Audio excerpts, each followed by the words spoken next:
Moviegoers love a good reveal, whether it's Oz the Great and Powerful or Verbal Kint or Darth Vader.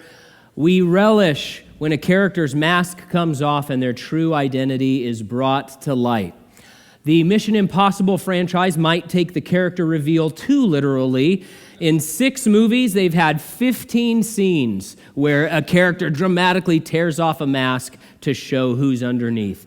My favorite are the masks that somehow also change Tom Cruise's height and weight. Have you noticed that? He'll have a mask, but it'll make him look like Philip Seymour Hoffman. They don't look the same from the neck down, but those are some great masks. There's a dramatic unmasking, shocking reveal in Genesis 38. Now, the text is sordid, but the story isn't being told to scandalize us. After all, the Bible isn't a tabloid. So why has God included this embarrassing episode for us to study? As we've seen already many times in this book, the Lord doesn't shy away from telling us the truth, even when it's ugly, even when it's about his chosen people. But the text isn't just about uncovering sin. It's about revealing God's grace and his irrepressible accomplishing of good, even when man is doing all the wrong that he can. So let's take a look at these reveals, starting in verse 1. At that time, Judah left his brothers and settled near an Adullamite named Hira. There Judah saw the daughter of a Canaanite named Shua. He took her as a wife and slept with her. She conceived and gave birth to a son. He named him She conceived again and gave birth to a son, named him Onan. She gave birth to another son and named him Shelah. It was at Chezib that she gave birth to him. So the year is around 1900 BC, and our text tonight is going to cover a little more than 20 years, but a pretty good spread. And it starts, as we're told in verse 1, right after Joseph is sold into slavery, which we saw last time. So while Genesis 38 is playing out, at the same time, Joseph is serving in Potiphar's house and then spending his years in jail and then finally ascending to his place of leadership in the government of Egypt. Moses, our author, sort of wants us to keep Joseph's story in the back of our minds while we're reading this text. We can contrast the struggles of the godly, self-controlled son with the scandals of the ungodly, selfish son. And they're sort of juxtaposed, Judah and Joseph. Now, Judah is making very consequential decisions in these verses. First of all, he leaves his brothers and settles in a Canaanite community. This is exactly what Lot did before him and Esau did before him, and they did it to their own ruin. We've studied through that in those earlier passages. And this is exactly what Judah is doing. He's cutting away from his family, cutting away from the covenant of God, and going to live with the Canaanites. He marries a Canaanite woman. This is a purposeful choice to operate outside of the covenant. He's completely walked away from the plan of God, the boundaries of God, the tradition of his family. He's going out on his own. And at this point, Judah as a man has no significant spiritual belief or morality to speak of. After all, it was his idea to sell his own brother into slavery, to traffic him for a few ounces of silver. And somehow, this guy gets worse from there, right? And it's going to get a lot worse before it gets any better. But that's who Judah is at this point. Verse 6, Judah got a wife for his firstborn. Her name was Tamar. No great love story for Tamar. This Canaanite girl is going to be treated absolutely terribly by this family. And from start to finish of this passage, it's as if she is completely on her own, that she has no friends, no help, no one watching out for her. Notice, as we read, her isolation, her loneliness, her being left to her own devices. Verse 7, now Judah's firstborn son, was evil in the Lord's sight, and the Lord put him to death. All I have to say is that Er's evil must have been remarkable. Consider the fact of the facts of what we already have seen in the book of Genesis. Consider the fact that God did not put Cain to death. He did not put Lamech to death. He did not put Ham, the wicked son of Noah, to death. And if you're familiar with this passage, or you will be after this chapter, he doesn't even put Judah to death for all the things that he's done, and he's selling his own brother into slavery. So, man, what did do? What kind of a man was We don't know, but he wasn't good. Now, this is the first time in the Bible where God executes an individual for their sin. There were wider judgments, of course, like the flood. That was a global judgment as a result of man's sin. And there was the destruction of Sodom and Gomorrah and the cities on the plain. That was also a judgment on sin. But this is the first individual judgment that God looked down on a life and made the determination that you're done, I'm going to kill you because of your sin. It was the first time that happened, but it wouldn't be the last. In fact, even into the New Testament, we see God at times bringing terrible terminal judgment on specific people, specific unbelievers, like Herod Agrippa in Acts 12. The people were trying to suck up to Herod Agrippa, and they were saying, the voice of a God and not of a man, the voice of a God and not of a man. And he was like, yeah, I kind of am like a God. And the Lord said, that's enough. And an angel struck him, and he's eaten by worms, and he dies. There's, I think, a great Donut Man song about that. All you young worship leaders, if you could work on an Acts 12 worship song, that'd be great. Also, it wasn't just unbelievers that we see the Lord bringing terminal judgment on for their sin. In fact, we see more often God doing it to believers in the New Testament. Believers, Christians like Ananias and Sapphira in Acts chapter 5, who played the hypocrites, lied to the Holy Spirit, lied to the church, and they were struck dead for that sin right then and there. Also, some of the believers in the church at Corinth. In 1 Corinthians chapter 11, Paul says, listen, because of some of your sin, some of you are sick, and some of you have fallen asleep, meaning have died because of your sin. So, God, we find, reserves this right to look down on a life and say, I'm calling it right here, and I'm going to execute this person based on their sin. He reserves this right, and it reminds us that we are to take sin very seriously because God takes it seriously. Now, we're all about the grace of God and the incredible mercy of God. His mercies are new every morning, and yet by the grace of God, go we into all of these sins. Yes. But we agree with Paul, should we sin that grace might abound? Of course not, God forbid. And though God is a God of love and grace and mercy and unfailing kindness, he also is very serious about sin, and he sometimes makes very serious determinations for reasons that he doesn't always reveal to us. And so he takes it seriously. We also need to take it seriously. Verse 8. Judah said to Onan, sleep with your brother's wife, perform your duty as her brother-in-law, and produce offspring for your brother. But Onan knew that the offspring would not be his, so whenever he slept with his brother's wife, he released his semen on the ground so that he would not produce offspring for his brother. What he did was evil in the Lord's sight, so he put him to death also. When you study the law of Moses in the Old Testament, you encounter what is referred to as levirate marriage. Levirate marriage. And that's where a man provides children for his deceased brother. It's not referring to Levites. It's not referring to Leviticus or the Levitical law.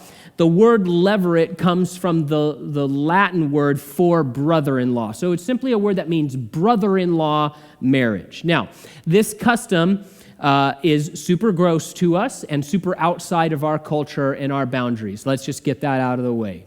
Got it.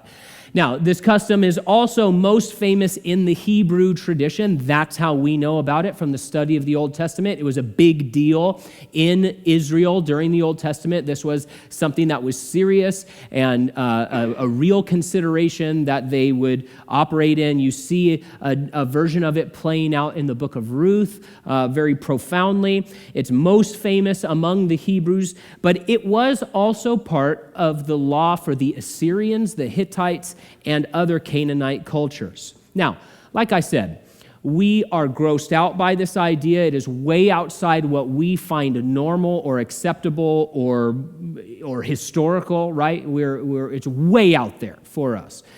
But we have to understand that things were very, very different thousands of years ago. And in these tribal communities, there was a very important goal that no family line go extinct. And that was an important goal for God, for his people Israel, that no family line go extinct and be wiped out of the record. On top of that, something that we have a hard time understanding or putting ourselves in the shoes of is the really significant social welfare aspect that needed to be considered. In these eras, in these cultures, a woman could not just go out and get a job. A woman could not just store up money in a bank account. A woman did not have the ability to get checks sent to her from anywhere, right? They couldn't do it. That's not how society and culture was arranged. A woman was protected and provided for by her father until she was married. And then what happened? There was an arrangement, there was a contract, there was a bride price, there was a dowry, there was a transaction. And sometimes we look back and it's like, hey, it's kind of like the lady's being treated like a piece of property. And in many cultures, she was in a negative sense. But even in the more godly Hebrew culture, it was more about who's going to take care of this individual. Someone has to take care of her. So when we read there that Judah goes and he gets this wife for his son, it's a transaction. She is being transferred from the responsibility and the authority of her father into the household of Judah. A bride price is paid. And so she is now the responsibility and under the authority of this new family. So before a woman was married, her father would protect her and provide for her. After she was married, she would be safeguarded by her husband. If her husband died, the idea was she would be looked after by her children. In these times, it was typical that the woman would die first, often in childbirth, right? Husbands would often outlive 2 or 3 wives. That was even the case leading into like the time of Benjamin Franklin. It was common for people all the way up to that point that the men would outlive 2 wives, right? Because life was so much more difficult. We didn't have modern medicine, and often ladies would die in childbirth. And so the idea was, okay, once the husband dies, well, you have kids, they will take care of you. It was a real problem, not just socially, not just culturally, but economically, to be a widow with no kids. It puts you in a strange social no woman's land, right? Where there's no one to protect you, no one to provide for you, and that's a real problem. Onan, this brother-in-law, shows appalling selfishness and cruelty. He was happy to use Tamar for his own gratification, but repeatedly refused to help her have children, and so he is sentencing her to total bankruptcy for the rest of her life. As things stood, Onan would get a double portion of the inheritance from his father. His older brother would have, now he's dead, which means that all falls to Onan. But if Onan provides a son to his dead older brother then that baby boy would now become the inheritor of his father's double portion. So Onan is not economically incentivized to do this, but he should be a decent, moral human being who doesn't say, oh, I want you to starve so I can get more money. But that's exactly what he's doing. And so this is truly appalling, cruel behavior on the part of Onan, way outside of what any kind of decent human being would do. The Lord sees this wickedness and he responds swiftly and justly. Now, we know, let's just pause for a second and realize who we're talking about. We are talking about Judah, the grandson of Isaac, great-grandson of Abraham, the son of Jacob.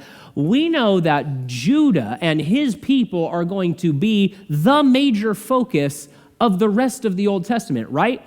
Do you know anything about the tribe of Issachar? Do you know anything about, characters of Naphtali? No, you don't. We know a lot more about the people of Judah. He's a major part of the Old Testament.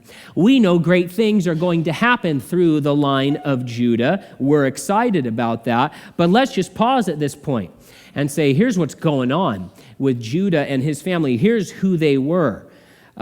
Just because God was going to do great things through the line of Judah did not mean that these men, his sons, had free rein to disobey God, dishonor God, and act in dishonorable, disgraceful ways, right? God did not have to use these wicked sons. He would raise up others. And that's always the case, right? It's the message that was given to Esther. Hey, the Lord wants to use you for great things, but if you won't, then God will raise up someone else. It's the same thing that Jesus said to the Jews in his time. He said, if these people don't praise me, God will raise up rocks to praise me if they have to. And so God wants to use us, but if we refuse to obey, if we refuse to go his way, if we're just going to walk in dishonorable ways, disobedient ways, he can say, okay, then I will set you aside because I don't have to use you. I want to use those who are willing to obey me and love me and honor me and give their hearts to me. And so he did not have to use these guys. He could and would raise up others. So the question is, how would Judah respond as the pressure increased in the family? Verse 11, Judah said to his daughter-in-law Tamar, remain a widow in your father's house until my son Shelah grows up, for he thought he might die too, like his brothers. So Tamar went to live in her father's house. Judah responds with a selfish, dishonorable solution. First of all, he assumes that it's Tamar's fault. She's some kind of black widow. She's the reason why my two sons are dead, and if I have Shelah go over to her, he'll die too. Second, he lies outright. We're told he has no intention of making good on this promise. And third, perhaps worst of all, he expels Tamar from his home. Now, she belonged to his household. He had agreed to bring her into the family. The bride price had been paid. She had been transferred as a member of her father's house to a member of his house, and he's throwing her out, refusing to give her any protection, any provision, and he says, just go live as a widow somewhere else, and maybe someday we'll work it out.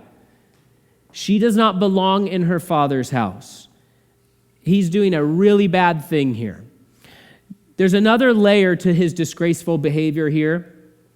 Judah has decided to throw in with the Canaanites, right? He's made the choice to leave his family and say, I live with the Canaanites now. He lives with them. He marries with them. He does business with them. He's friends with them.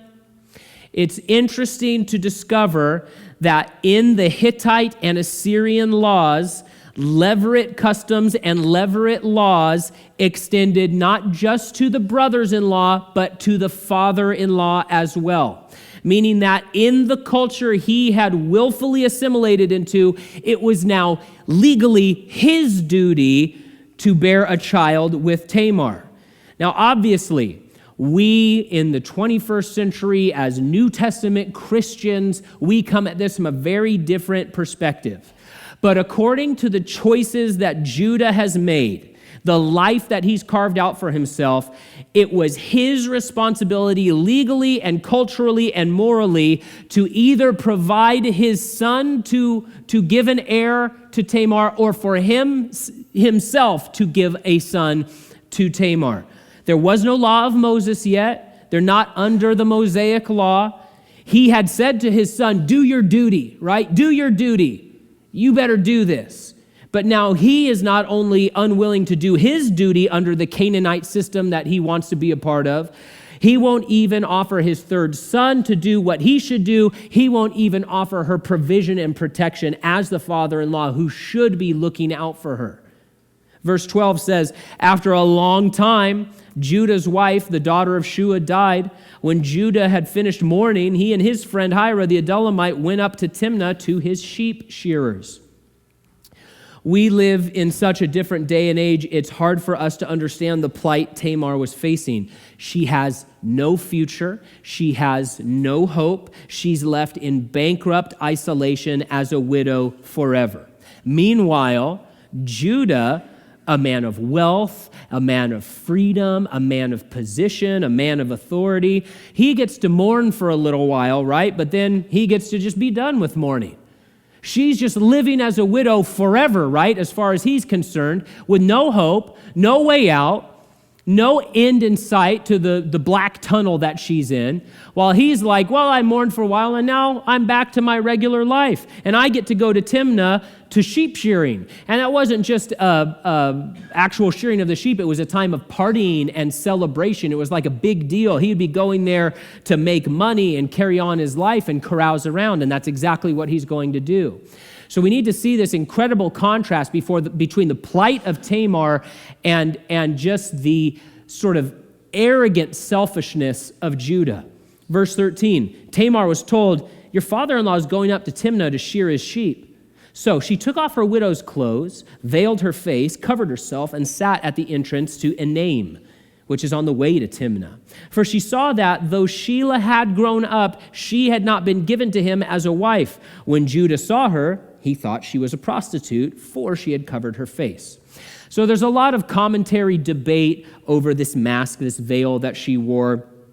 Was it the universal bandana of harlots or what?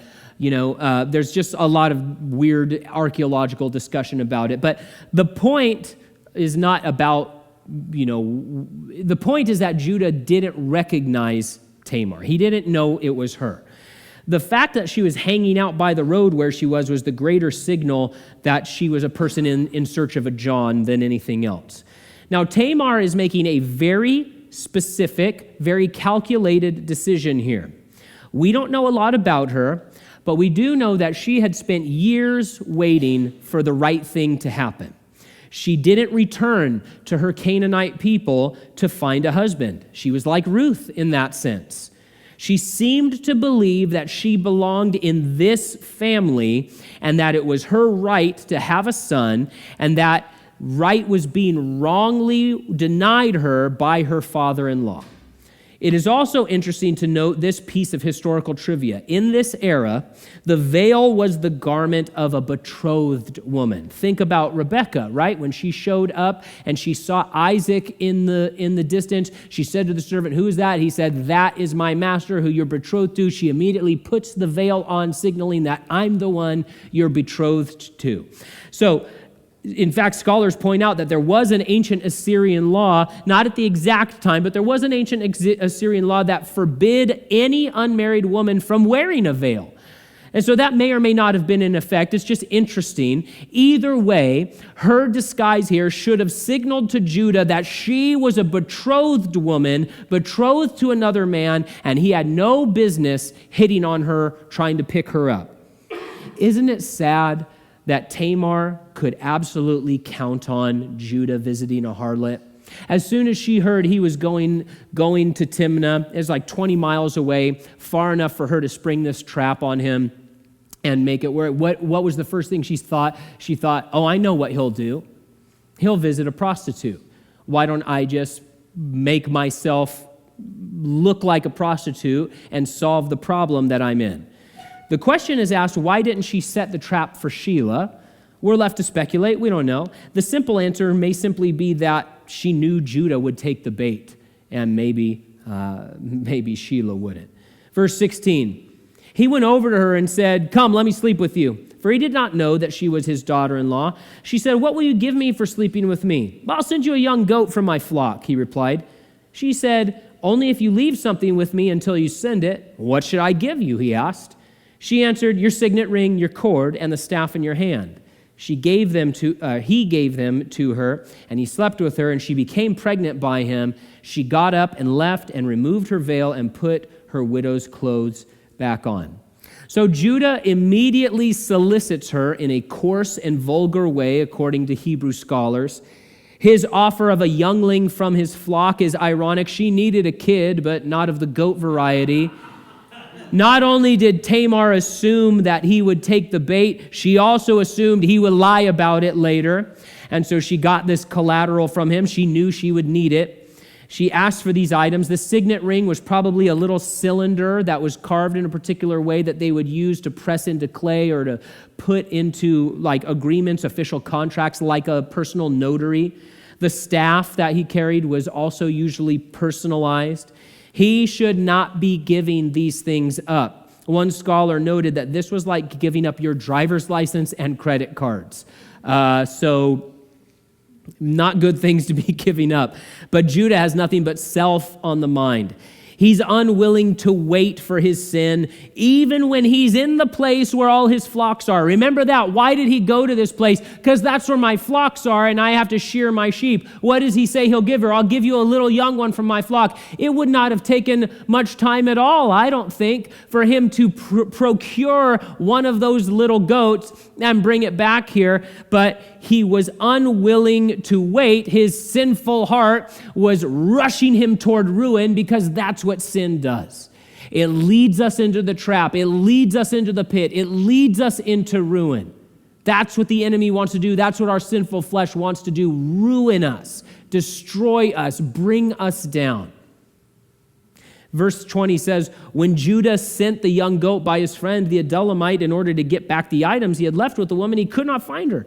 He asked the men of the place, where's the cult prostitute who was beside the road at Enaim? There's been no cult prostitute here, they answered. So the Adullamite returned to Judah, saying, I couldn't find her. Besides, the men of the place said, there's been no cult prostitute here.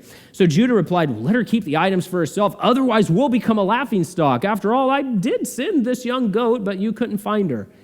So Judah takes his payout to a prostitute more seriously than the welfare of his own daughter-in-law. He's completely ignoring her, completely neglecting her, completely cheating her, but like worrying himself about how, well, you better make sure that, I pay off this harlot. Beyond that, we see the corruption of his thoughts.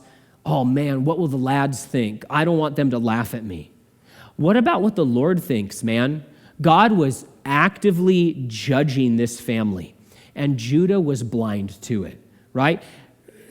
God is killing your sons because of how wicked they are. And you're like, well, I don't want the guys to think I'm, not cool. He's blind to his son's sins. He doesn't think twice about his own sins. He says, I don't want to become a laughingstock. Your version may say, lest we be shamed, right? The word there is someone who is worthless, foolish, and disreputable. He's like, I don't want people to think I'm worthless, foolish, or disreputable. Spiritually speaking, he's all of those things, but he doesn't care at all. Verse 24, about 3 months later, Judah was told, your daughter-in-law Tamar has been acting like a prostitute, and now she's pregnant. Bring her out, Judah said, and let her be burned to death. So Judah is told Tamar's been acting like a prostitute, and his reaction is, well, we can't have that. She's betrothed to my son after all, and so we better kill this girl. His hypocrisy is stunning. He immediately sentences her to death, and we're going to see in the next verse, everybody just goes along with it as if that he had the right to do it. It reveals that she did still, as far as everyone was concerned, including Judah, she still fell under his authority. He had the authority and the ability to sentence her to death. No one batted an eye at that because it's like, oh yeah, she is yours to do with as you please. Meanwhile, he has thrown her out of his house. He's not paying for her food. He's not helping her with any protection. He's withholding all the things he's supposed to give her. And now he's like, well, but now it's my responsibility to kill this girl. Let's get her killed. Incredible. He had spent years neglecting her and cheating her and refusing to show her basic decency. Now he hears a rumor, secondhand, by the way. He hears a rumor, hearsay, that she's done something she shouldn't, and he quickly calls for her execution. He wants to get rid of Tamar, and this seems like a very convenient solution. Verse 25, as she was being brought out, she sent her father-in-law this message: I am pregnant by the man to whom these items belong. And she added, examine them. Whose signet ring, cord, and staff are these? Judah recognized them and said, she is more in the right than I, since I did not give her to my son Shelah, and he did not know her intimately again. Judah is exposed for all he has done. The staves of that era sometimes even had the name of their owner inscribed on them. I like to imagine that it said Judah on there. It might have. What a scene this must have been among the community. In this climactic moment, the masks come off, both Tamar and Judah. All is laid bare before God and everyone. To his credit, Judah repents. He acknowledges and confesses his sin, and he does what is right from that point forward. It is a turning point for Judah, the son of Jacob. In fact, the next time we see him, he's back with his brothers. He's acting like a servant leader. He speaks truthfully and living sacrificially. Thanks to his intervention, he convinces Jacob to let them go down to Egypt so that they will live and not die. So there's a dramatic turnaround, and this is the moment where it begins. Was Tamar right in what she did? It seems like Judah is saying that she was. What are we to make of that? Now, Judah doesn't necessarily speak for God, at least at this point, to be sure.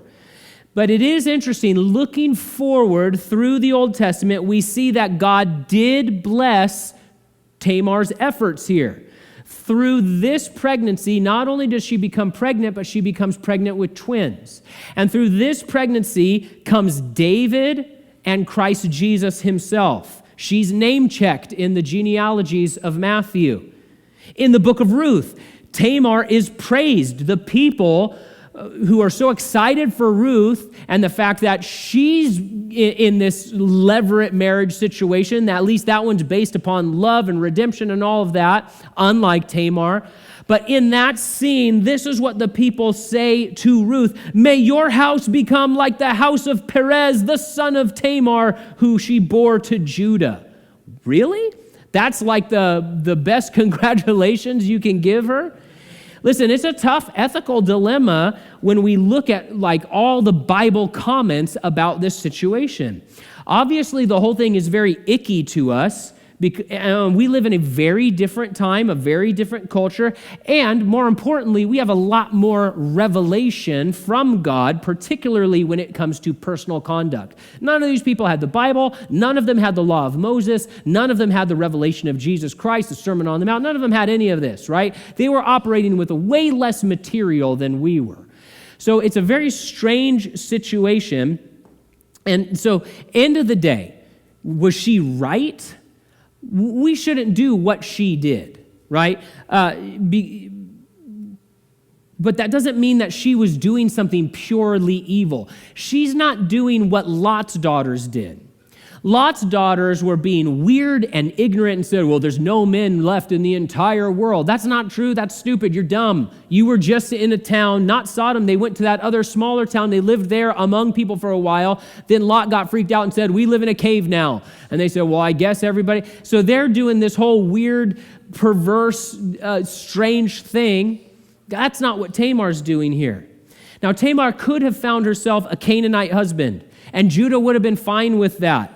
Instead, she risked her life because she seemed to believe that she had a place in this Hebrew family. Her scheme wasn't done out of irrational ignorance like Lot's daughters. What she did was within the legal and cultural boundaries that she grew up in. But her act was one of deception, and once the law of Moses was established, it would have been an unacceptable arrangement, and so it's a very strange ethical dilemma. Judah is correct that the real fault was his. His sin drove Tamar to a place of desperation, and the scene not only helped him recognize his own sin, but then to remember his part in the plan of God, his place in the plan of God. We don't get all of the particulars, but after this, he realizes, I need to be back with my brothers. And he packs up and he goes back to them. Verse 27, when the time came for her to give birth, there were twins in her womb. As she was giving birth, one of them put out his hand, and the midwife took it and tied a scarlet thread around it, announcing, this one came out first. But then he pulled his hand back, and out came his brother. These poor ladies in Genesis, man alive. And she said, what a breakout you've made for yourself. So he was named Perez. Then his brother, who had the scarlet thread tied to his hand, came out and was named Zerah. So once again, we have an instance in Genesis where the younger son is chosen over the older. God would use the line of Perez to bring the kings and the Redeemer, not the firstborn Zerah. So as we close, we learn a lot about the grace of, this is a gross story, right? It's one of those chapters that people, I get to it, I'm like, oh man, I guess I have to teach through Genesis 38, like on Wednesday night. Will anybody notice if we just skip over it, right?